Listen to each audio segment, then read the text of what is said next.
अस्सलाम वालेकुम, जय भीम, जय शिवराय. मी रुहिना शेख. आदरणीय देवेंद्रजी फडणवीस साहेब, तुम्हाला हजरत टिपू सुलतान यांचा फोटो कार्यालयामध्ये लावला म्हणून तुम्हाला त्रास झाला, पण मला तुम्हाला एक भेट द्यायची आहे. हे आहे तुमच्या मालकाचे मालक जेफ्री एप्स्टीन. मला खात्री आहे की तुम्ही हे फोटो तुमच्या कार्यालयामध्ये नक्की लावणार, कारण हे तुमचे मालकाचे मालक आहे. तुम्ही याच्यावर एक शब्द पण बोलायला तयार नाहीये.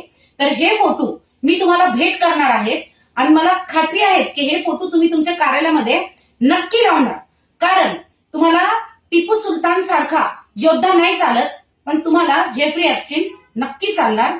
तर आदरणीय देवेंद्रजी फडणवीस साहेब, हे फोटो मी तुम्हाला भेट करणार आहे. तुम्ही तुमच्या कार्यालयामध्ये नक्की हे फोटो लावा आणि जे वीर योद्धा आहेत ते आपल्या कार्यालयामध्ये हजरत टिपू सुलतान असो, छत्रपती शिवाजी महाराज असो किंवा डॉक्टर बाबासाहेब आंबेडकर असो, त्यांचे फोटो ते आपल्या कार्यालयामध्ये नक्की लावणार. जय भीम, जय संविधान, जय महाराष्ट्र.